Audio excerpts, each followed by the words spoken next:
শান্তি। Good morning. বাবা বলছেন মিষ্টি বাচ্চারা, আজ 21/11/2024 মধুবন শান্তিবন থেকে বাপদাদা বলছেন মিষ্টি বাচ্চারা, তোমাদের এখন টিচার হয়ে সবাইকে মন বশীকরণ মন্ত্র শোনানো হয়। এটাই তোমাদের সব বাচ্চাদের ডিউটি। কি বললো মিঠে বাচ্চে, তুমি अब নিজে টিচার হয়ে टीचर बन सबको मन बशीकरण मंत्र शोनाना। तार माने कि बाबा शिक्षक, बाबा आमादेरकेও शिक्षक बानिয়েছে, मास्टर शिक्षक হয়ে সবাইকে বাবার পরিচয় দাও। मन বশীকরণ মানে কি করে মনকে বশ করব, রুলিং পাওয়ার কন্ট্রোলিং পাওয়ার করে আর মায়াকে চিরকালের জন্য বিদায় দেব। তোমরা যেরকম শিখেছো বুঝেছো সেগুলো এখন সবাইকে শোনাও, সবাইকে শেখাও। এটাই হলো তোমাদের ডিউটি, কর্তব্য।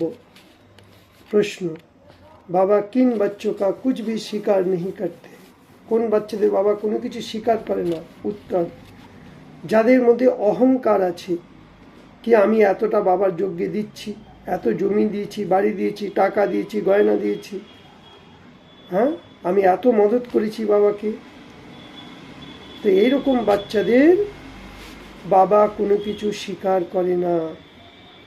বাবা বলে মেরে হাত মে, আমার হাতেই চাবি আছে, চাই তো আমি কাউকে গরিবও বানাতে পারি, চাই কাউকে সাহুকারও বানাতে পারি।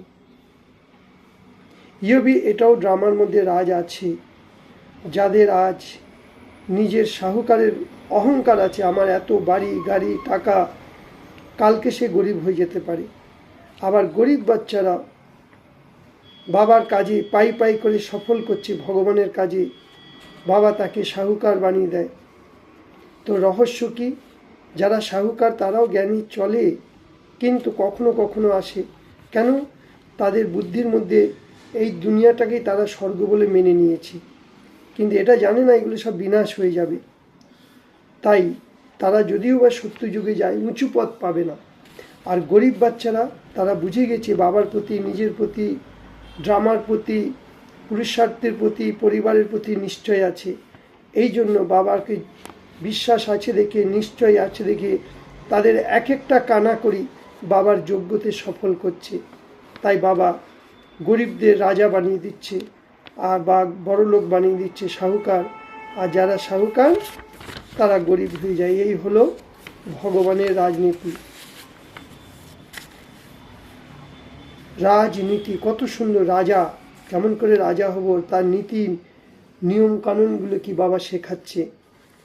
বাবা বলেছে সার জ্ঞান কা খুব বিচার সাগর মন্থন করো। মানে আমি কে, কোথা থেকে এসছি, কি করছি, কোথায় যাব, হ্যাঁ এর উপর বিচার সাগর মন্থন করো। এক একটা গুণের উপর, জ্ঞানের উপর, শক্তির উপর তার গভীরে যাও। যেমন সমুদ্রের যত গভীরে যাবে তত মণিমুক্তা পাবে, এখানেও তাই। এক একটা জ্ঞান বিন্দুর আমরা যত গভীরে যাব তত আমাদের যোগ পাওয়ারফুল হবে, মন খুশিতে ভরে যাবে। তাই বাবা যেগুলো শোনাচ্ছে রোজ সেগুলোকে উগার না, মানে যেমন গরু ঘাস খায়, তো সে ঘাস যত চিবাবে তত তার শক্তি বাড়বে, দুধ দেবে। ঠিক সেরকম বাবাও আমাদের জ্ঞানরূপী ঘাস খাওয়াচ্ছে। এই জ্ঞানগুলোকে মন্থন করো, বারবার স্মরণ করো, অন্তর্মুখী হয়ে দেখো কি বাবার সাথে আমাদের প্রকৃত হৃদয়ের ভালোবাসা আছে। বাবা আমাদেরকে যতখানি ভালোবাসে আমরা কি ভালোবাসছি? जो এটা কখনো না ভুলে कोई भी प्रश्न आदि पूछना है तो अपना समय के नष्ट करो ना, यादें যাত্রাতে থেকে स्वयं को पावन बनाओ। অন্তিম সময় এক বাবা ছাড়া আর কোনো কিছু যেন ইয়াদ না আসে, কোনো বিচার না আসে, এই অভ্যাস এখন থেকেই আমাদের করতে হবে। তাই বলে অন্তমতে সোগাতে বরদান, দৃঢ় সংকল্পরূপী ব্রত দ্বারা বৃত্তিকে পরিবর্তন করনে वाले মহান আত্মা ভব। মহান আত্মা হওয়ার মুখ্য আধার কি? পবিত্রতা। হ্যাঁ, দেখার মধ্যে পবিত্রতা, বলার মধ্যে পবিত্রতা, খাওয়ার মধ্যে পবিত্রতা, চলার মধ্যে পবিত্রতা, ব্যবহারের মধ্যে পবিত্রতা, মনের পবিত্রতা, বুদ্ধির পবিত্রতা, স্বভাব সংস্কারের পবিত্রতা, এগুলো সব অপবিত্র হয়ে গেছে। তো যতক্ষণ এগুলো পবিত্র না বানাচ্ছি ততক্ষণ মহান আত্মা তো হতে পারবো না। তাই বাবা বলছে এই পবিত্রতাকে জন্য কি করো? ব্রত। ব্রত মানে উপবাস। যেমন কোনো পুজো করলে উপোস থাকে না? উপ মানে নিকটে, বাস মানে থাকা, নিকটে থাকো। তা দৃঢ় প্রতিজ্ঞা করো আমি পবিত্রতাকে ধারণ করবই। অর্থাৎ দৃঢ় সংকল্প যদি করি, ব্রত রাখি, তবেই মহান আত্মা হব। कोई भी दृढ़ संकल्परूपी व्रत বৃত্তিকে পরিবর্তন করে দেয়। যতক্ষণ আমরা দৃঢ়তা, সফলতা চাই, যতক্ষণ মনের মধ্যে বাবার কোনো সংকল্প দৃঢ়তা না নিচ্ছি, তত পরিবর্তন হবে না। তাই পবিত্রতার ব্রত নেওয়া অর্থাৎ নিজের বৃত্তিকে শ্রেষ্ঠ বানানো। व्रत रखना अर्थात स्थूल रीति से परहेज करना, मन से पक्का संकल्प लेना। तो पावन बनने का व्रत लिया। और আমরা কি নিয়েছি?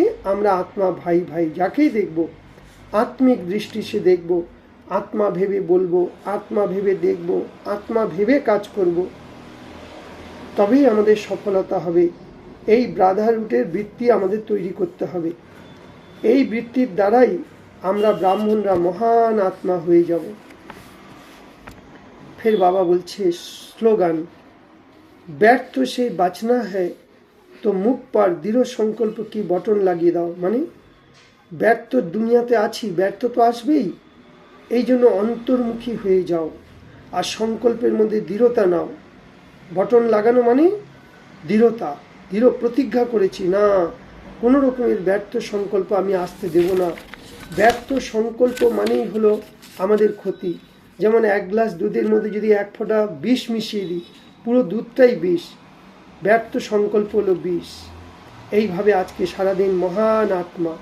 ওম